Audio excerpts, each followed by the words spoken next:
သူပါဇက်ပုတ်ကြီးနဲ့ပြောသွားတာခင်ဗျားပြောလို့မလို့ဖြစ်ကုန်ပြီလို့သွားကိုပြောလိုက်ချင်တာပြောတာထိတ်ပြောမလဲအဲ့တော့ကိုချင်းတရားပြတဲ့ခုကျွန်တော်ပြောမှာဘယ်တော့ကြောက်ကြကောင်းလဲကြက်စီထားနော်ကောင်းလေးကြီးကောင်းမလေးကျွန်တော်တပည့်တယောက်ကျွန်တော်စာသင်ပေးညီစာသင်ပေးရဒီကောင်ကကုမ္ပဏီတခုတော်ချမ်းသာတယ်သိချမ်းသာပြောနေတခုတည်းကျွန်တော်ပြောတာအစိုးရစီကနေအထောက်တခုငားလိုက်မကြသေးဘူးလာပိုင်းပေါ့တစ်လောက်ဒေါ်လာ3000နဲ့ငားနှစ်30စာချုပ်ထားဒါဒီတခုတည်းကျွန်တော်ဒီပြည်လုံငန်းကြီးကြုံမသိဘူးနော်အဲ့မှာကျွန်တော်သွားတနေ့မှရောက်တယ်ခါကျတော့ဘာပြောလဲဆိုကျွန်တော်ဒီကောင်နဲ့စကားပြောနေလို့ရှိတယ်ကောင်လေးခေးပြပေါ့ဝင်ဒရိုင်ဘာနဲ့တူပါတယ်မင်းနဲ့ဘယ်သူပေါ့ဒီကောင်လေးချင်းအောင်သူတို့ကိုတဲ့ပစ္စည်းတွေပါအကုန်လုံးယူတယ်အိတ်တယောက်လိုက်ပို့တာအဲ့တဲ့တခုမှမကြံစည်နဲ့နော်အိမ်နေရအောင်ပို့တော့ကြားလာတယ်ဟုတ်ကဲ့ပြေးသွားတော့ဒါပဲဘောနဲ့ကျွန်တော်ပဲဆိုသူကကျွန်တော်ဘာလဲဘာရေးတဲ့ဒီလိုပဲတဲ့သူကနေသိမပြတ်တဲ့အမျိုးလဲဘာဖြစ်လို့တော့ပါနှစ်ယောက်ထုတ်လိုက်ရတယ်ကြီးတဲ့ကျွန်တော်ခုထုတ်ရတာ9ယောက်ရှိတော့ကျွန်တော်4ယောက်ကိုဝန်နေပေးထားတယ်ဟုတ်လားတဲ့ဘာဖြစ်လို့ဆိုတော့ဘယ်ရိုက်ပြစ်ဒီပေါ့ဘာရေးခိုးတာတွေပေါ့ဘယ်လိုခိုးတာလဲဆိုတော့အဲ့ဒီအရင်တရက်က2ရက်လောက်ကနိုင်ငံသားဧည့်သည်အခန့်စာဝေးကျုပ်အဲ့တော့စာတေးတော့ဆိုတော့ပွဲတွေအမျိုးမျိုးပေါ့သူကိုယ်ဆန်သူသွားတော့အဲ့ဒီပွဲတွေကိုမှားတဲ့တာအဲ့ဒီမှားတဲ့ကြက်တဲ့ငွေရဲ့ပုံမှာတပွဲကို5ကျပ်တဲ့2ကျပ်3ကျပ်တင်းပြီးတော့သူကသိရှင်းဒါကျွန်တော်တဲ့ဘာကျွန်တော်စီးပွားရေးလုပ်ကျွန်တော်ရိပ်မိတယ်သူမစဉ်းစားဘူးကောင်းတာကျွန်တော်တယ်လီဖုန်းတစ်ချက်နဲ့ကောက်ကက်လှည့်ပြီးတော့ကောင်းကောင်းနှစ်ကောင်ထုတ်လိုက်ဒါအကုန်မပြန်ပေါ်တာပဲအဲ့ဒါစီးနေကိုပြန်ပြေးတာကျွန်တော်အရင်ကဒီကောင်ကိုသတိပေးပြီးအဲ့ဒီဥစ္စာကိုထက်လုပ်တာကျွန်တော်ပြောတယ်တဲ့မင်းတို့ငွေကြေးကြေးပြဿနာအကူကြီးပြင်ပြောငါ့ကိုအကူလိုသဘောထားပြောတယ်မရဘူးတဲ့ကျွန်တော်ဘယ်နဲ့လုပ်မလဲမျိုးလို့မင်းသူဘလောက်လောက်ပါပါတယ်ထင်လို့ဆိုသိအများကြီးတော့မဟုတ်ဘူးတဲ့1500 3000တော့ရမှာပေါ့တဲ့ဒါတော့ပါများတော့မများဘူးပေါ့ပါဒါမှကျွန်တော်ထားလို့မဟုတ်ကျန်တဲ့လူတွေပဲလို့ကျွန်တော်ထိတယ်သူတို့အများအားဖွင့်ထားတယ်အဲ့တော့မတန်းနိုင်ဘူးလွတ်လိုက်ရတာပဲအဲ့တော့ဟာရေကျွန်တော်ဗမာလူမျိုးတွေညံလဲကောင်းမှတွက်လဲတွက်ဒါမှမယုံကြည်ရဘူးခိုးကျင်တဲ့စိတ်တော့တော့ပါတယ်အကျိုးပြဌာနကထွက်လာတဲ့လူမျိုးတွေသားမယုံပါဘူးကဲဒါသူပြောတာဟာသူပြောတာဒါကျွန်တော်ပြောတာနော်တကယ်သူပြောတဲ့အတိုင်းမှာဒါရိုးရိုးလေးပါကျွန်တော်ဘယ်သူမှကြည့်ရအောင်ပြောတာမဟုတ်ကျွန်တော်နဝတ္တရဝတ္တပါကာကြီးခေါ်ရနေကျွန်တော်ဘာမှမဆောင်ကျွန်တော်တကယ်ပြောတာဟုတ်လားဟုတ်ကျွန်တော်တကယ်ပြောတာဒီကျွန်တော်အဲ့ဒီစိတ်ကတစ်စက်မှမပေါ့ကျွန်တော်တကယ်ပြောတာဖြစ်နေတဲ့ဥစ္စာယူသိရမယ်ဆိုကျွန်တော်ပြောတာကိုယ့်ကောင်ကိုလှမ်းထောင်းလို့ထောင်းနေရမထောင်းလို့မဖြစ်ဘူးအဲ့ဒါတွေဖြစ်အဲ့ဒါဖြင့်ဒါနဲ့နောက်ကြမိန်းကလေးတွေလည်းဒီလိုပဲဟောနေစမ်းမောင်ကမိန်းကလေးတွေကဘယ်လိုလုပ်ဆိုပြီးတဲ့ခါကျကျွန်တော်တို့တစ်ခုရှိဒီပုံစုံလို့အဲ့တော့အဲ့ဆိုမှထားတယ်ရောက်သေးမှလေပြောသမီးတို့ညီတို့ဘယ်လိုပါသိချကျွန်တော်ကိုတူမလေးတွေနှမလေးတွေကျွန်တော်ဖြည့်ရှင်းမယ်သိချပြောတယ်ပြောနေကနေမပြောဘူးဘာပြောသေးလဲဆိုတော့ဥမာတဲ့မိန်းကလေး2ယောက်တယောက်ကိုတော့ဝန်နေပြီးတယ်နောက်တစ်ယောက်တော့ထုတ်ပလိုက်ရတယ်ပြောသမောင်လို့ဘာဖြစ်လို့ဆိုတော့မိန်းကလေးတယောက်ကဥမာဆိုမျက်ခုံးမွေးဆွဲတာတို့ဘာလို့ဒီလိုပစ္စည်းမျိုးပေါ့လေသူကတစ်ချောင်းချင်းယူလို့ရှိရင်30ဒါပေမဲ့တရားစီယူလို့ရှိရင်100နဲ့ပြီ120အဲ့ဒါဒီကောင်မလေးကရောင်းသေးမှလည်းဘာလို့လဲဆိုတော့တစ်ချောင်းချင်းရောင်းရတယ်ဒါပေမဲ့အဲ့ဒါကိုဖျောက်ပြီးတော့တရားစီရောင်းရတဲ့ပုံမျိုးနဲ့ပြင်းတယ်ဒါမိတာပေါ့20ဆိုတော့နောက်မလုပ်နေနဲ့နောက်တစ်ခါဆိုရင်တော့ညီမတရားဘူးပြောရတယ်နောက်တစ်ယောက်ကြတော့ဘူးတဲ့ကျွန်တော်ဖြုတ်လိုက်ဘာဖြစ်လို့ဆိုတော့သူကတဲ့အဲ့ဒီပစ္စည်းမှရှိတဲ့ label ကိုဈေးနှုန်းပြောင်းတက်ပြီးတာဆိုကြပါစို့100ဆိုတော့130ပြီးလုပ်လိုက်တယ်30ပြီးလိုက်တယ်ဒါကြောင့်ကျွန်တော်သိမခံနိုင်တော့ဟုတ်ဆိုကျွန်တော်တို့ကအပြိုင်ဆိုင်ရောက်နေရတာ130ဆိုလဲဒီဝယ်တဲ့လူကဟာဒီဆိုင်ကအများကြီးရိတ်တယ်ပြောမှာကျွန်တော်ကျန်တဲ့ပုံတွေကနာပြီအဲ့တော့သူတို့ကိုင်းဒီလားဒီတော့ကြာဒီနေ့နေ့တွေ့ပါကိုင်းသွားဒီဥစ္စာဒီပြန်တော့ချက်ချင်းကိုထုတ်လိုက်ရတယ်ကျန်တဲ့မိတ်ဆွေတို့လည်းဘိတ်ကဒါတော့မလုပ်ပါနဲ့ပြောတယ်ကိုင်းကြည့်စမ်းဘယ်မှာယုံလဲတဲ့ဟာပြောရင်ယုံညမယုံမယ်တဲ့ဒီကြက်လုံးလောက်ရှိတဲ့ဟိုကာဆိုင်တိုက်ပါဆောက်တဲ့တန်ချောင်းကြီးအဲ့ဒီဥစ္စာ18ပေ30ရှိတဲ့ဟာကြီးအဲ့ဒါကြီးတွေကတော့ဒီတိုင်းထားတာပေါ့တဲ့အပြန်ထွက်လာရင်ရှားတယ်ဘာညာဆိုတော့တမိုးတွေပဲတစ်ချက်ဆက်ဘာမှမတူတဲ့ဒါကြီးတွေမပြောဘူးနောက်ကြအဲ့ဒါကြီးတွေပြောင်းတယ်ဒီဟာကြီးတွေပြောင်းတော့ဟာဘယ်လိုလုပ်ပြောင်းတော့ဒါနဲ့မတင်ကတော့တနည်းနည်းတော့ရှိနေမယ်ဆိုနောက်ဆုံးစုံစမ်းတော့ဘာလုပ်တယ်တူတဲ့တပည့်ရောက်ဖြစ်တယ်ပေါင်စီးပြီးယူသွားတယ်ကိုင်းကြည့်သားနောက်ကြကိုက်ကိုအမြင့်ဆောက်တယ်တဲ့နည်းနည်းလေးမြင့်လာတဲ့ခါကျတော့ဘေးဘက်မှာရှိတဲ့အကာလေးရှိတယ်ပေါ့အဲ့ဒီအကာလေးဘက်မှာ သူ့လူတယောက်ဆောက်တယ်အပေါ်ကနေအဲ့ပစ္စည်းကိုလှမ်းပြီးပြစ်ချတယ်ပြီးတော့မှခွဲယူမျိုးကိုသုံးနေတာအဲ့မှာအင်းပေါ့ဟိုတယ်ကြီးလို့ဟောတယ်အင်းတခုမှဆိုလို့ရှိရင်ဟာပြောရအောင်လိုက်တယ်အကုန်လုံးပေါင်းပြီးတညီတဲ့ပို့တာဘယ်လိုလုပ်တော့တော့သူကနိုင်ငံခြားသားအဲ့ဒီတွေအဲ့တော့ကျွန်တော်မေးကြမင်းအခုသူကလည်းအခုဟိုတယ်မှာသူနိုင်ငံခြားအဲ့ဒီလက်ခံတယ်မင်းတို့ဘာဒေါ်လာနဲ့ဟုတ်တယ်ဒေါ်လာနဲ့မင်းတယောက်ဘယ်လောက်လဲဆိုတော့ကျွန်တော်တို့ကစဖွင့်လာဆိုဈေးနဲ့လျှော့ထားတယ်ဘယ်လောက်ဆိုတော့တစ်ရက်ဒေါ်လာ60တဲ့ breakfast ပေးတယ်ဘာကြောင့်ပေါ့သူစီမှာလည်းဒေါ်များများရှိတယ်အဲ့တော့နောက်သူမိတ်ဆွေရဲ့အဖွဲ့တစ်ခုမှာဘာလို့လဲဆိုအဲ့ in မှာအဲ့တဲခိုကဆိုတော့အဲ့တဲခိုကမှာနိုင်ငံခြားသားတွေတည်တာ10ယောက်တည်တယ်2ယောက်6ဖိုက်ဒေါ်လာ90ပဲထား2ယောက်ဆို100မလို့က100ဆိုတော့ဒီကောင်တွေ3ရက်တည်လို့ရှိရင်ဒေါ်လာ300ခွဲတယ်ဒီလိုလုပ်လာနောက်ကျတော့အဲ့ဟာကိုမသိငါလို့မထည့်ထားတဲ့ကောင်လေးတယောက်ကနေပြီးတော့အဲ့လိုလုပ်တယ်လို့ထင်တယ်ဆိုတော့ဘာလုပ်တယ်ထင်တယ်အဲ့ကောင်ကလည်းပိုင်ရှင်ကအဲ့ဒီသူတို့ရဲ့ကောင်တာဘွားကနေမျက်နှာကျက်ပေါ်မှာသွားအပေါက်ကလေးသေးသေးလေးပေါက်ရေတပလင်းနဲ့တနေ့လုံးစောင့်ကြခမင်းမသားဘူးအသားမသားဘူးရေတဲ့ကြီးစောင့်ကြသိရှိလဲချီကိုစောင့်တယ်ပြီးလဲပြီးတော့အကုန်လုံးဖြုတ်ပလိုက်အကုန်လုံးကိုတတိလုံးဖြုတ်ရတာခိုင်းကျွန်တော်ဘာလုပ်အခုပြဿနာရှိသေးတယ်ဒါမှခက်တာဒီကောင်ကဒီကပြုတ်လဲဒီပြစ်ကုမ္ပဏီမှာအလုပ်သွားရကြတာဒါကျွန်တော်တို့မတတ်နိုင်ဘူးကြည့်နေရမှာဒါမှဒီနေ့ကျရင်ကျွန်တော်တို့ syndicate ဖွဲ့ရတော့ပါပေါ့အခုတော့ကျွန်တော်တို့ကုမ္ပဏီကြီးတော့လုပ်ပြီကျွန်တော်နိစ္စရငါစီကဖြုတ်တဲ့ကောင်ပြောလိုက်အဲ့ကောင်မလားတဲ့ဒီလိုလုပ်ရရှေ့ပဲလို့လားကိုချင်းတရားပြိထားကြတော့ကိုချင်းတရားပိတ်ကြောက်ဖို့ကောင်းတယ်နော်မောင်ရင်တို့ကိုချင်းတရားကောင်းပြီလူငယ်တွေကခက်သေးကြီးငါတို့ခေတ်ကိုတူတောင်းတယ်လူကြီးတွေထဲမှာတချို့လူကြီးတွေခိုးနေအကုန်မဟုတ်ဘူးတချို့လူကြီးတွေခိုးနေကြီးပွားတယ်ငါလည်းခိုးမယ်ကြီးပွားအောင်အဲ့ဒီလူကြီးတွေကိုကြီးလိုက်ပြီးအဲ့လိုလူမျိုးကြီးတွေကြီးလိုက်အတူခိုးတော့မင်းတို့ခေတ်ကြီးလည်းခစ်စုပ်ပဲကြီးလည်းဖြစ်အောင်ပါအဲ့စိတ်ချတာကြက်တတိထားပြီးတော့လုပ်ကြမလားလုပ်ပေါ့လုပ်နိုင်ရင်လုပ်အဲ့တော့ပြောချင်တဲ့အိဗယ်စာရိတ္တပတ္တိအဲ့ဒီစာရိတ္တပတ္တိဆိုတော့ဘို့နည်းနည်းသိခံတော့နည်းနည်းလေး serious ဖြစ်သွားတယ်ပေါ့နော်အဲ့ဒါလေးတွေတော့နည်းနည်းသိခံပြီးသားတော့ဒီပိုင်းရောက်တဲ့ခါကျဟိုနည်းနည်းပြည့်စရာကောင်းတယ်များလေးသွားတယ်ပြောတာကျွန်တော်အဲ့စာရိတ္တသူတော်နဲ့လွယ်တယ်မထင်နဲ့ဘုရားအောင်ဆန်းကြည်ညိုစရာကောင်းတယ်အဲ့ဒါပြောတာတစ်ချက်ထည့်ကျွန်တော်ပြောမယ်စိတ်အားတတ်ဒီဘလောက်ကောင်းလဲဆိုတော့နော်သူ့ကိုယ်တိုင်ရေးတဲ့အထုပ်ပတ်ဒီအဲ့ဒီမှာကျွန်တော်လက်ရင်းနဲ့ကိုဖတ်ပြတာဘာရေးထားလဲဆိုဂျပန်မှာထားတယ်စိတ်ပညာသင်တယ်သင်နေက2လ3လလောက်ရှိတဲ့ခါကျဂျပန်တွေကသူတို့ရဲ့ရည်ကြီးမှုသူတို့ထုံနှန်းသင်လာဒါသဘာဝကိုလူသဘာဝရသူတို့ဟာရောက်တဲ့သားတွေဖြစ်တယ်သွေးကိုသားကိုသူတို့ဟာဒီဟာဖြောပြမှုလူအပ်လိမ့်မယ်ဆိုတော့မိမ့်ပါတယ်နဲ့စနစ်ကြသိချာသူတို့ပို့ပြီးသူ့စိတ်တဲ့စဉ်းစားငါဟာဒီဥစ္စာကိုမချုပ်ကြည့်နိုင်ဘူးလားတိုင်းပြည်ကလုပ်နေဥစ္စာဒါလောက်ဟာမှာငါကောင်ကလိုက်လျော့မှာငါကောင်ကအဲ့လောက်ပုံမှာသိမခံနိုင်ဘူးလားအဲ့ဒီမှာကျွန်တော်သင်ခဲ့ကြတယ်ငါဒီအိမ်အောင်ကြမှာငါ့လူဘောစွန့်လို့မြည်ပြီးတော့အတိတ်ခံပြီးကျွန်တော်ထိခဲ့တယ်ယောက်ျားကောလေးပြလောက်တယ်ကျန်တဲ့ဟိုအာဇာနည်ဘာကြီးဘေးချိတ်တာခဏလေးပြလောက်တယ်တွေ့ကြတာသာရိတ္တတ္တိသိခက်တယ်ကာယတ္တိဒီလိုပြုတ်ခောက်နေလက်စည်းထိုးနေလွယ်တယ်အဲ့ဒါနည်းနည်းကြည့်ပေးရပါလားဒါခက်တယ်မဟုတ်ခလေးတယောက်အဲ့လိုပဲကျွန်တော်တငယ်ချင်းတယောက်ရဲ့သားလေးရံဖြစ်လို့ရှိရင်ခန်းခန်းလာတော့ဟိုကောင်သိနေတယ်အဲ့လိုဗျာရံဖြစ်ခန်းခန်းနေရဆိုဟာမင်းကွာဒါများခက်လုံးလုံးကွာအခုသိမေးရတဲ့ကိစ္စဘာခက်တယ်မလို့ဆိုအာကောင်းတဲ့လည်းခင်ဗျာပြောတော့လွယ်လိုက်တာဗျာတဲ့ခင်ဗျားပဲအဲ့လိုပဲလုပ်ကြည့်တော့မအောင်နဲ့ဘာညာနဲ့ပြောရတယ်အဲ့ရောဒီမဲ့ပြောမနေမဲ့ကောင်ကိုတနေ့နေ့လွှဲထားပါပြောလိုက်ဒါလိုက်တဲ့ခိုးကောင်လေးလာဒါတဲ့ခါကျမှကျွန်တော်တပည့်တယောက်ရှိပါတယ်အဲ့ခရာတေကလပ်ဖွင့်တာအဲ့မမင်းကြီးအဲ့ကောင်သိမေးဆံပါတော့ဒီကောင်နဲ့လည်းလေ့ကျင့်ပေးတယ်။ဒါမှလည်းမြောက်ပေးလိုက်ပါဆိုတာ။ဟိုကောင်မေးမှန်သွားတော့တနေ့တင်းနေဟုတ်ကဲ့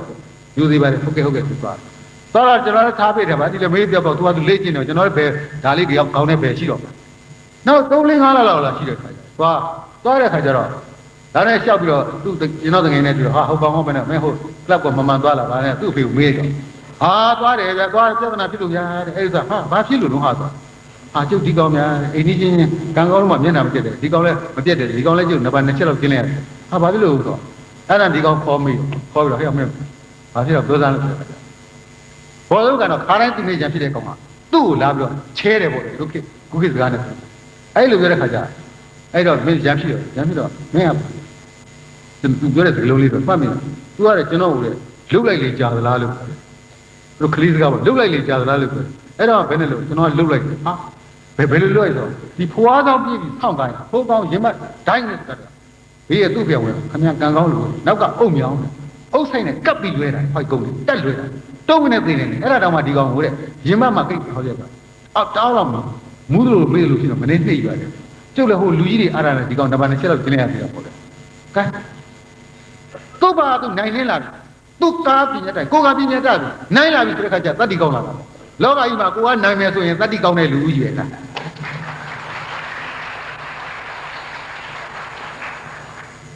အဲ့ဒီကာတတ်တီမျိုးဘယ်ကောင်မဆိုကျင့်ပေးရတယ်ခက်တာသာရိတ္တတတ်တီအဲ့ဒါမှခက်ငါရပိုင်ခွင့်မဟုတ်တဲ့ပစ္စည်းကိုငါမယူဘူးဆိုတဲ့စိတ်မျိုးကြတော့တတ်တီမကောင်းတဲ့ကောင်မရဘူးအဲ့ဒီကာတတ်တီကသိအသာပေါင်းများစွာခက်ဟုတ်လားအဲ့ဒီဥစ္စာတောင်းနိုင်မှာဒီကျွန်တော်ဟောလားစစ်တက်ထဲမှာကျွန်တော်စစ်တက်ကလေးမှာဆရာလုပ်လာပြင်ပေါင်းများစွာရှေ့တန်းမှာတတ်တီကောင်းတယ်ကိုလိုရတဲ့ဘွဲတွေပဲတည်းရသူရဘာညာရနောက်ပိုင်းရောက်တဲ့ခါကျမှခေါင်းကသာရိတ္တတတ်တီမကောင်းလို့မလို့ပြုတ်သွားတာလေတပုံကြီးဟုတ်လားမိမစိတ်ငါဝှေ့ချင်တယ်လို့ပူဇာတာကိုမတောင်းနိုင်ဘူးကားပြုတ်သွားမှဆိုလို့မှန်တာကိုမပြောဝင်ဘူးဟောသာရိတ္တတတ်တီသိခက်အဲ့ဒါကိုထူတော့အဲ့ဒါကမှအရေးကြီးတာအဲ့ဒါမှလူပြောက်ကိုဘဝကိုကြီးမြင့်တာအဲ့ဒီသာရိတ္တတတ္တိကတို့စီမှာလည်းအဲ့ဒီသာရိတ္တတတ္တိကနဲလာအဲ့တော့ဘယ်လောက်ပြောင်းလဲဆိုတော့ကျွန်တော်ဆောင်းပါးတစ်ခုတောင်ရေးဦးတယ်ရှင်မင်းကအစသာရိတ္တတတ္တိကောင်းတော့ဖြစ်တာဆိုတော့မင်းဖလောင်းကြီးလက်ထက်မှာမဟာပညာရဲ့လက်ထက်တထေးတယောက်အဲ့ဒီတထေးတယောက်ကဘာဖြစ်လဲဆိုတော့ငွေမြုပ်တယ်ဗျာ2000လောက်ပြန်2000လောက်ဗျာ6000လောက်ပါရှိမှမြုပ်တာမြုပ်တဲ့ဥစ္စာခိုးဖော်ပါဘယ်သူဖော်ပါမှမသိဘယ်သူဖော်ပါမှမသိတဲ့ခါကျနောက်ဆုံးမိတ်အဲ့တခုကလိုက်ကြည့်ခါကျနီးနီးနားနားမှာဟိုမြစ်ထဲမှာငါးရှာနေတဲ့ကောင်ပေါ့ပြီးတော့ဒီကောင်တွေခိုးမှာပဲဆိုဒီကောင်တွေဖမ်းပြီးစစ်ရိုက်တာတတိယသူ့ကောင်တွေလည်းခေါ်ပြီးရိုက်တာပေါ့ရိုက်တဲ့ခါကျဟိုကောင်ကနာတော့အကြောကြတော့သူတို့ခိုးပါတယ်ပြောတော့ခိုးပါတယ်ဆိုမှပြောတော့မှကောင်းပြီခိုးရင်တော့ရာသွဲမှုစီမင်းစီကိုပို့မယ်ဆိုတော့ဒီကောင်ခိုးတယ်လို့ပြောပါတယ်ဆိုစီမင်းစီကိုပို့တာပို့တဲ့ခါကျတော့ရှင်မင်းစီရောက်တဲ့ခါကျတော့ရှင်မင်းကလှိုက်ကြတော့ရိုက်ထားတဲ့ဒဏ်ရာတွေပဲသူကတွေ့ရိုက်ထားတဲ့ဒဏ်ရာတွေပဲတွေ့လိုက်တဲ့ခါကျတော့သူကသိခဲ့မှတွေ့ဟိုရဲသိချက်ကိုဒီရုပ်တရားရုံးကလက်မခံဘူးဟိုကဒီကောင်ရိုက်ထားလို့ပေါ်တာနဲ့တူတယ်သူတော့အဲ့ဒါနဲ့မဟာပညာကျော်ကလည်းကြည့်တော့အဲ့ဒါဒီအမှုစစ်သားဆိုမဟာပညာကျော်ကိုတွဲတော့မဟာပညာကျော်ကကိုင်းဒီကောင်လေးထုတ်ထည့်ထားလိုက်ဆိုတော့သူ့လူကြောက်ကိုခေါ်ပြီးတော့ကိုင်းသွားအဲ့မှာမင်းတို့ဝင်သားတော့လားအချုပ်ထဲမှာဒီမြတ်မှုနဲ့ဖန်ထဲတာအချုပ်သားတယောက်ဖြစ်နေဝင်သွားတာဒီကောင်ကနောက်ဆုံးမကြဘုကောင်းကပြန်ပြီးတော့သိချာဒီနည်းဆက်သူတို့ထဲမှာတွေ့တော့ရင်းနှီးပြောကြတာပေါ့ဗျာရေခံချင်းပြောတဲ့ခါကျတော့မှပြန်ပြီးဘုကောင်းထွက်လာတယ်မဟုတ်ဘူးသူတို့မခိုးတာအမှန်ပဲဆိုကဲဒါဖြစ်ဒီကောင်တွေထုတ်တော့အာမကနေထားတနေရာမှာယုံကြည်တဲ့လူတယောက်မှအပ်ပြီးထားပြီးတော့မှဒီအမှုတော့ပေါ်အောင်လုပ်မယ်ဆိုပြီးတော့အနီးနာဒီလူရဲ့အနီးနာမှာရှိတဲ့ငွေပြောက်တဲ့တရေရဲ့အနီးနာမှာရှိတဲ့ကျေးရွာရက်ွက်တနေရာမှာအကုန်လုံးအကြီးကောင်းတွေခေါ်လိုက်ဟိုထောက်လိုက်ရထားပြီးတော့မ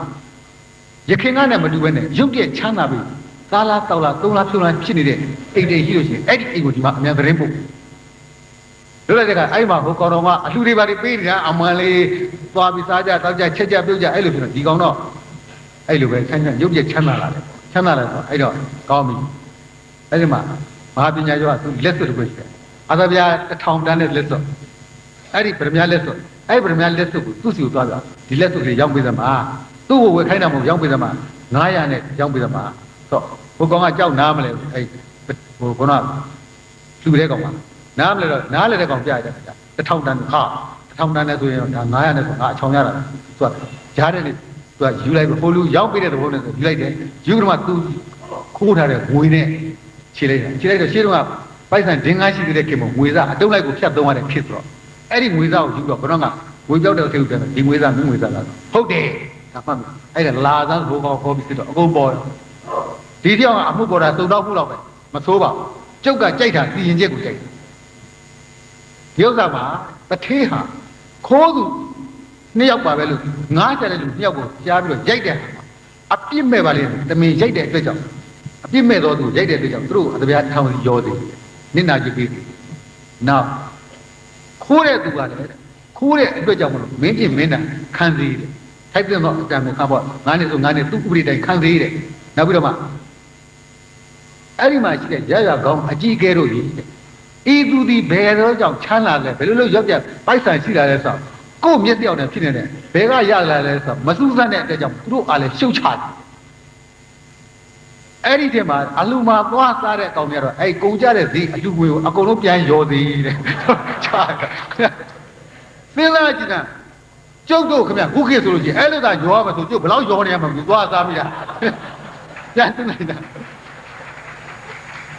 ကဲကျွန်တော်ပြောနေတာကကဲသူတို့ခေတ်တုန်းကလုပ်ခဲ့တော့ကျုပ်တို့ခေတ်မှာမကြည့်ရောက်တာ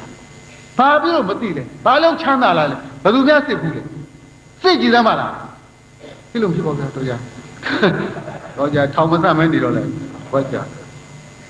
စစ်လိုက်ရင်တော့တော်တော်ကောင်းပါတယ်ကျုံကြီးတူးတဲ့ခါမှာသူတို့တွေလည်းမြန်ပြီးသွားအဲ့တော့ပြောချင်တာအဲ့ဒါကိုစဉ်းစားကြည့်သရိတ္တတတ္တိထူတော်မှုသိရေးကြည့်ခေါင်းကပြောတဲ့အဲ့ဒီလိုတတ္တိဆိုတဲ့ဥစ္စာနော်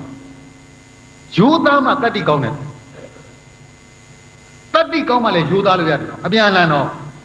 ကိုယ်ကိုယ်တိုင်ကဝိညာဉ်တတ်နေကောင်းဒိဋ္ဌိတတ်နေကောင်းတတ္တိကိုကောင်းတယ်ပြောဝင်ကျုပ်ဒီပေါ်မှာကိုရပဲမဟုတ်တဲ့အခွင့်အရေးမယူနဲ့ချတာပဲကျုပ်ဘာလို့ကျုပ်ယူမှမလို့အောင်သိတဲ့ပဲအ ਨੇ ဆုံးသူ့ပုံကြီးဖြစ်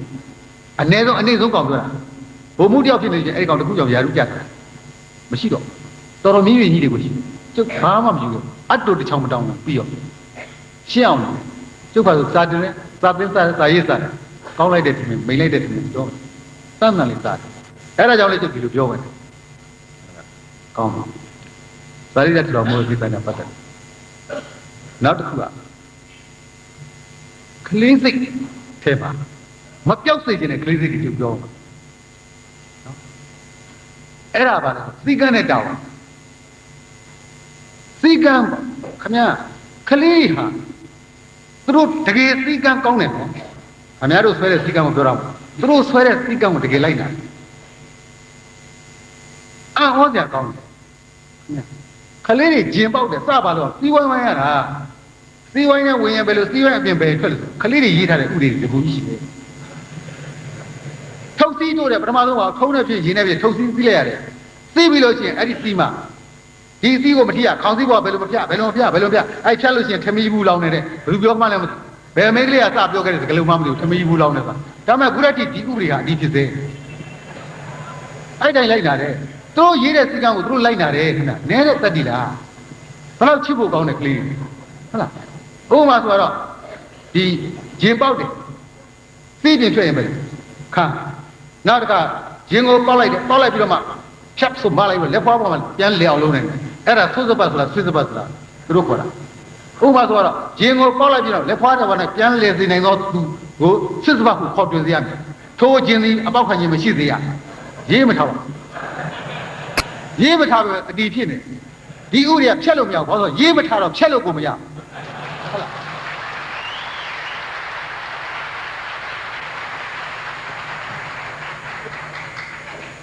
ရေးမထားတော့ဖြတ်လို့မရရေးထားတဲ့ဥတွေကြတယ်ယခုဤအမိတ်ကြီးယခင်အမိတ်အားလုံးအပဲဖြစ်ပြီးဖြစ်စေရမယ်ဆိုပြီးတော့သွားပြီးပြရတယ်ပုံတော့ဟုတ်တော့မရေးတဲ့ဥတွေကပိုးခံဘာလို့ဖြတ်လို့မရဘူးကလေးတွေရဲ့ဥတွေကဘယ်သူမှရေးမထားရေးမထားမှအဲ့ဒီကလေးတွေကသူတို့ထားခဲ့တဲ့ဒီကံဒီကနေ့ထိလိုက်တာကဲမလိုက်နိုင်တစားလို့မရဘူးဟုတ်လားအကုန်လုံးပေါင်းတဲ့သွားတဲ့အခါမှာစိတ်ကန်းလိုက်နေပြီကစားမှရတာဟုတ်လားတယောက်တည်းလည်းကစားခြင်းနဲ့တူတူလဲပုံကျင်တယ်ဆိုလို့မရဘူးတူဆိုရှားမဲ့လူမရှိတဲ့နောက်မထွက်နဲ့တော့ဟုတ်လားအများနဲ့အဲ့လိုသွားတဲ့ကိစ္စကလေးတန်းကောင်းပြီသူတို့တာဝန်ထမ်းတာကြတော့ဒီသားမိန်းကလေးရောက်ထုတ်စီးတို့တယ်ကြည့်စမ်းသားပါဘယ်ကိုတင့်နေအောင်ဆွဲတော့ဟောလို့နေတာမြေလုံးကအဲ့ဒီလိုနေတော့မှခင်ဗျာယောက်ကတိုးဝင်ကြည့်လိုက်ပြေးဖမ်းလိုက်တဲ့ဥစ္စာတိုးလိုက်တဲ့သူကခင်ဗျာအဲ့ဒီမှာထမိန်လေးပါးလေးလန်ဒူးကွက်နဖူးပြဖြစ်ချင်တာဖြစ်ပါစေအဲ့ဒီမှာသေပါစေပဲတကယ်တောင်မှထမ်းဆောင်နေယောက်ျားလေးတော့ဘိုးဆောင်နေပါကြည့်ဆိုင်တကယ်ကိုအသေးကြီးဖမ်းတာကလေးတွေဘောလုံးမဟုတ်တော့ကြည့်ဆိုင်တကယ်ကိုဒုပြခဏကျွန်တော်လည်းငယ်တော့ရောင်စစ်ပြပါဒီလိုပါပဲတောင်းအသေးချထားခဲ့တာအဲ့ဒီမှာခင်ဗျာအဲ့ဒီကောင်ဂိုးဖမ်းတဲ့ကောင်ကညံ့လို့မို့လို့ဟ ဟာမင်းတော့မြောက်ကဘေးကဘယ်လိုဖမ်းမဆိုဘာညာဆိုဆွဲရချင်းဟုတ်ကောင်းပဲနဲ့ကွာဟာကွာမင်းတို့အဲ့လိုဖြစ်လို့ကဲထားကွာဟုတ်ပါကွာတာအဲ့ဒါပါလေကိုချိုရလို့ရှိရင်အဝေးပန်းခံတဲ့သဘောဒီလားခလေးတွေဟာနော်ကိုမားလို့ရှိရင်အဝေးပန်းခံတဲ့နော်ကိုဆတ်ရတဲ့စီကံကိုလိုက်နာတယ်နော်ကျွန်တော်ကကိုဆတ်ရတဲ့စီကံကိုအသေးချလိုက်နာတယ်နော်ကိုစီးမြင့်ကိုကိုဆွဲတယ်ကိုသေးချလိုက်နာတယ်ပြီးလို့ရှိရင်တခါကိုတာဝန်ကိုအပြည့်ထမ်းတယ်ကိုတာဝန်ဘက်ကချိုးရလို့ရှိရင်ဘေးလူရဲ့အချင်းချင်းရဲ့ဝေဖန်မှုကိုအပြည့်ဝခံတယ်အဲ့ဒီစိတ်ဓာတ်မျိုးကဒီကနေ့လူငယ်စိတ်တွေမှာကြီးစီပြီးရှင်သန်နေဖို့လို့စိတ်အရေးကြီးတယ်ဒါကြောင့်အဲ့ဒီခေါင်းကပြောရှင်သန်အပ်သောကလေးစိတ်သဘောထားသေးတာမျိုးတော့မကောင်းဘူးပေါ့ကလေးပေါက်တာမှာတော့မုံမရလို့ရှိရင်မခေါ်ဘူးဆိုတာအဲ့ဒါမျိုးကဖြောက်ပစ်ခဲ့ရတကယ်ကောင်းတဲ့ဒီအကျင့်တွေကိုရှင်သန်စေရအဲ့တော့ဒီနေ့ကြတဲ့ခါကျလူငယ်တွေကနေပြီးအဲ့တာဝန်မကြီးတဲ့ဥစ္စာအခုဥစ္စာတာဝန်မကြီးတဲ့ဥစ္စာဘယ်လိုပြောမှန်းကိုမသိဘူးကျွန်တော်တစ်ခါလေးကျစိတ်ကသိပြတဲ့ဥစ္စာဘာလဲဆိုကဲပို့စမင်းတယောက်ဟာဘာလို့ကိုလို့သူ့လုပ်ငန်းဘာလို့သူ့တာဝန်ဘာလို့စာပုတ်ပေးဖို့အဲ့ဒီဥစ္စာတစ်စိကောင်းခွာရောက်ပြီးစာလွတ်ပြီးတော့ဘယ်ကောင်းတော့ဒီတိုင်းပြီခင်ဗျာဟိုလူမှသိမလားရှင်မလားမသိဘူးကဲဒီစာကြည်စမ်းသူ့တာဝန်တယောက်မဲ့လိုက်တာတာဝန်မဲ့တဲ့သိကြောက်ဖို့ကောင်းကျွန်တော်ရန်ကုန်မှာတိုးအေးသင်္ဘောကြီးဖောက်တဲ့ဥစ္စာကျွန်တော်ကိုယ်တိုင်ကြုံခဲ့တယ်တွေ့ကြတာဆိုကျွန်တော်စိတ်ရင်းနှင်းလို့ကျွန်တော်ပြောတာအဲ့ဒီတိုးအေးသင်္ဘောကြီးကမောင်းလာတော့ဒလနဲ့ကူးတဲ့သင်္ဘောဟုတ်ကဲ့နာကာရူမာဆိုတာပါပဲသင်္ဘောကြီးဂျပန်သင်္ဘောကြီးကပင်လယ်ကူးသင်္ဘောကြီးမောင်းလာအဲ့ဒါကိုရှေ့ရဖြတ်ဒီကောင်ကမာလီလောက်တော့မူးနာနည်းနည်းမူးနာအတင်းဖြတ်ပြီးအတင်းသူ့ရှေ့ဖြတ်ကူလုပ်တဲ့ခါကျရေချောင်းပြတဲ့ကောင်အထဲတွေအတန်ချုပ်တဲ့အော်တယ်တိုးအေးပြန်လဲပါတိုးအေးနဲ့အဲ့လိုကိုအော်သေးတာပြီးတော့ဒီသင်္ဘောစာ desktop motor car လို့ကြည့်ခါလို့ break ခေါက်ရတာအဲ့ဒီဥစ္စာဒုက္ခရဆိုပိတ်တိုက်တော့လဲရတဲ့ကလူ150နေရာတော့ကကျွန်တော်ကတော့300လောက်ပြေးတာဒလမြို့မှာအဲ့ဒီရန်ကုန်ပြည်အဲ့ဒီနေရာတော့9ရက်လောက်ပုတ်စော်နန်းပုတ်စော်ကိုနန်းနေတာကျွန်တော်ကိုယ်ကကျွန်တော်ငဒံမသားအောင်အဲ့ချိန်မှာလူတွေဟာအဲ့လောက်ကျော်မှာလူတွေလောင်းနေတာကျွန်တော်အဲ့မှာသင်းဆိုတဲ့ကလေးမလေးပဲနောက်ဆုံးနှစ်ကအဲ့ဒါနဲ့ကျွန်တော်သွားကူကြတယ်ဘိုးတွေကလည်းရွာတယ်ကျွန်တော်မှတ်မိပြီအဲ့ဒလမြို့မှာအတူကဟိုနာတလောက်ဒီနာတော့သင်လေးတွေနဲ့ပြင်းထားတဲ့ဥစ္စာဒီနာကြီးနဲ့ချဘယ်နာကြီးကဘယ်15မိနစ်10မိနစ်တွေခွာပြီးတော့ဒီအတူကချအဲ့တော့ကျွန်တော်တပည့်လေးပိုင်းနဲ့ကျွန်တော်သွားပေါ့ဗျအဲ့မှာကလေးတွေကလည်းဝင်ပြီးထမ်းကျွန်တော်လည်းဖြီးလေးဆောင်းပြီးတော့လိုက်ရတယ်အဲ့ဒါကြည့်ရတော့စိတ်ထဲမှာတွက်လိုက်တော့ဘာသာဆိုတချို့ကလည်းဒီအဲ့ကလေးမလေးဆိုအားကိုးရမယ်သမီးလေးအကြီးဆုံးသူက final ရေးရောက်တယ်မိဘများအားကိုးခြင်းမှာပေါ့ဒါမဲ့ပြီးသွားတယ်အားကိုးတော့အဲ့ဒီလိုပဲတချို့ကြတော့အိမ်လုံးကအားကိုးနေမိဘပါပါတယ်ဟိုမှာဒုက္ခကြမ်းရတယ်ကဲမိဘမဲ့ဖြစ်ကြကြည်စမ်းတာဝန်မဲ့တဲ့လူတယောက်ကြောင့်ခင်ဗျာဘယ်လောက်ဒုက္ခပါဒါကြောင့်မလို့တာဝန်မဲ့တဲ့ရင်မောင်းသမားတယောက်ရဲ့နောက်ကလဲရတဲ့ဥစ္စာအန်ဒီနော်တာဝန်မဲ့တဲ့သားသမီးတို့ရဲ့မိဘဖြစ်ရတာလေဒုက္ခတာဝန်မဲ့သောမိဘရဲ့သားသမီးကြတော့ပိုးကြည့်တော့ဒုက္ခတာဝန်မဲ့သောရက်ွက်သားတို့ရဲ့ရောက်ဝတ္တဖြစ်ရခြင်းလေဒုက္ခဟုတ်လားတာဝန်မဲ့သောရောက်ဝတ္တတို့ရဲ့ဟုတ်လားရက်ွက်သားဖြစ်ရတာလေဒုက္ခတာဝန်မဲ့သောတိုင်းသူပြည်သားတို့ရဲ့အစိုးရဖြစ်ရခြင်းလေဆင်းရဲခြင်းတာဝန်မဲ့သောအစိုးရရဲ့တိုင်းသူပြည်သားဖြစ်ရခြင်းလေဆင်းရဲခြင်းကျွန်တော်သိချင်ဒီမသိချင်ဒီခုလုံးမျှပြောတာကျွန်တော်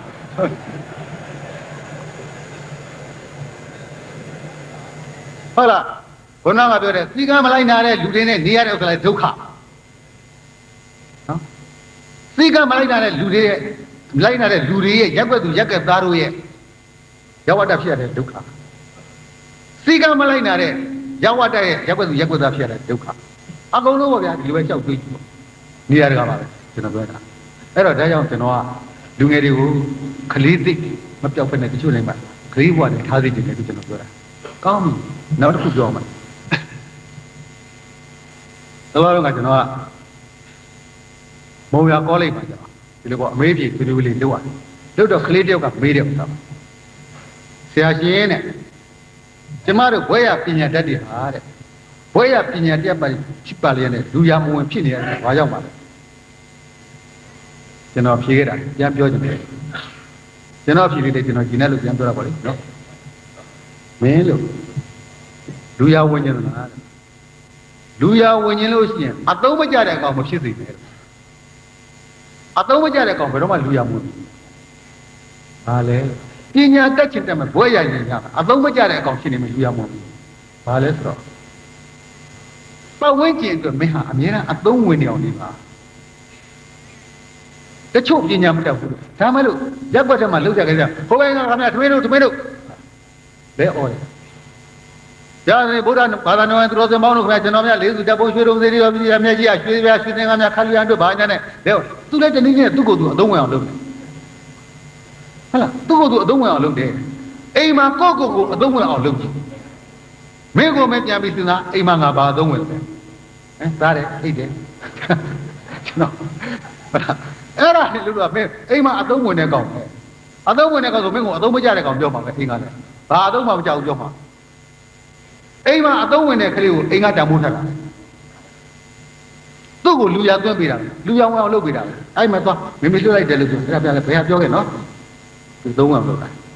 အဲ့တော့ခေါင်းကပြောတယ်ရက်ွက်ထဲမှာကြည့်စမ်းပါလူရဝင်တဲ့ဆိုတော့ကိုယ့်ကိုယ်အသုံးဝင်အောင်လုပ်ထားတဲ့သူတွေပြောတာလောကကြီးမှာအသုံးဝင်တဲ့ပစ္စည်းဆိုရင်လူရလွင့်ပြစ်တာအသုံးဝင်တဲ့ပစ္စည်းလို့ရှိရင်ပင်အခရိယာစထိုးတာလူရမရဟဲ့အသုံးဝင်လို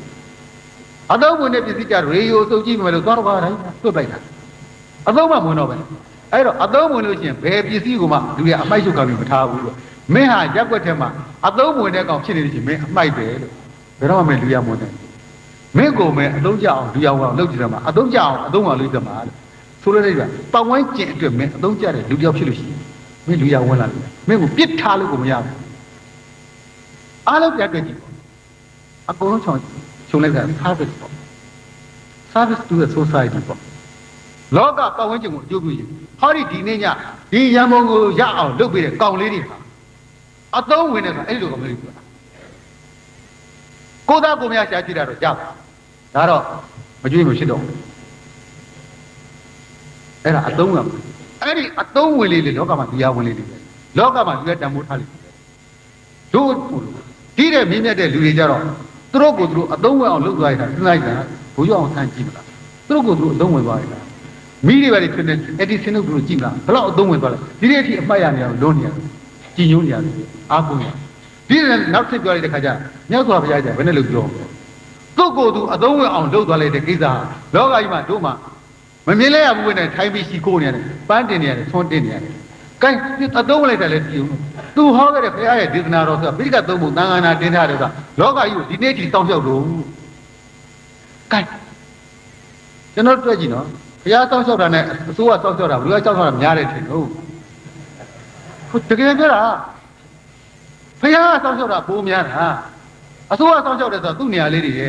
ဥပဒေကိုယူသေးတယ်ဆိုတဲ့ဥစ္စာကျွတ်တာဒီမသိလားဟုတ်လားဒီမိတွေဖြတ်မကူပါနဲ့လစ်တယ်ဆိုဖြတ်တာဟုတ်လားဆွဲထားတယ်ဟုတ်လားမှတ်တိုင်းမှာရမဆင်းမှာမိပွဲမှာမဆင်းပါနဲ့လှမ်းကြတယ်မော်တော်ဘီကကြီးကြည့်ဖက်ဒီလိုလုပ်တာဟောတော့သူကမမိတ်ပြီးတာဟုတ်လားဘုရားဟောတဲ့ဥပဒေကခင်ဗျရှောင်းပြီးတော့ဘုရားမသိအောင်လုပ်လို့ရတာမဟုတ်ဘူးဒါကြောင့်မလို့လောကကြီးမှာခင်ဗျဘုရားဟောတဲ့ဥပဒေဆောက်ချက်တကယ်ခြေချင်းမိပြောသိစိတ်ဝင်စားဖို့ကောင်းတယ်ဒါကြောင့်မလို့ဘုရားဟောရတယ်ဆိုရွာဦးဘုန်းကြီးအောင်ဩဇာသိကြည့်လာပြီဆိုလို့ရှိရင်တကြီးအလုံးနဲသွားတယ်ဟောတာ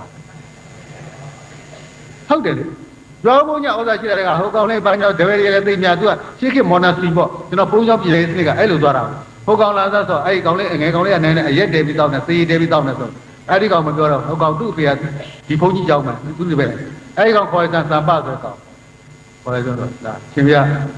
ဒါပါပြဒီတော့မင်းသူရာမေရမယ်မှတ်မိတယ်မှတ်လား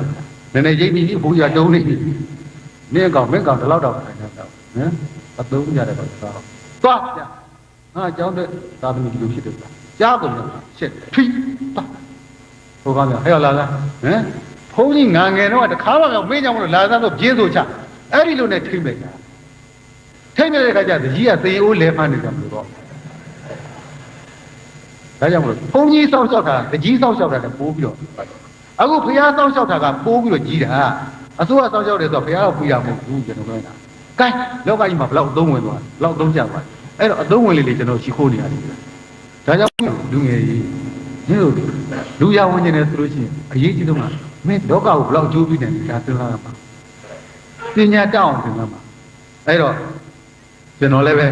ပြောရတဲ့တော်လေးရှိသွားပါပြီအဲ့တော့ကျွန်တော်အကုန်ပြန်ချုပ်ချင်တာနော်ကျွန်တော်တို့တိုင်းပြည်မှာအရေးကြီးဆုံးထပ်ပြီးပြောပြရစီပညာမတက်လို့ကျုပ်ဖြစ်ခဲ့တယ်ပြန်စဉ်းစားပါကြက်ကြက်သတင်းသဘောပေါက်ပါပညာမတက်လို့ရှိရင်ရှေ့ဘာမှလုပ်လို့မရောက်တာသဘောပေါက်ပါကိုယ့်ဘဝလည်းတုံးသွားလိမ့်မယ်ဆိုတာသဘောပေါက်ပါပညာမတက်လို့ပညာတဲ့ဥစ္စာဆိုတာခဏထားသမှာလူငယ်တို့သတိပေးကြပါဒါကြောင့်လူငယ်တွေဟာပညာကိုအမျက်တနိုးကြိုးစားပြီးတော့ကိုမိကိုဖတဲ့နောက်တစ်မြအောင်ဒီဆောက်နိုင်တဲ့ယောက်ျားကောင်းမိန်းမကောင်းများဖြစ်ပါစေသည်ကိုသားကိုသမီးကိုကိုတဲ့နောက်တစ်မြအောင်ညှစ်တင်ပေးနေတဲ့ပကုံးစွာရှိသောမိကောင်းဖခင်များဖြစ်ပါစေသည်ကိုပတ်ဝန်းကျင်ကိုအကျိုးပြုနိုင်သောလောကအသုံးဝင်သောယောက်ျားကောင်းမိန်းမများဖြစ်ပါစေကုန်သတည်းလို့ပြောရင်ကျွန်တော်ဒီကုန်းချုပ်ပါတယ်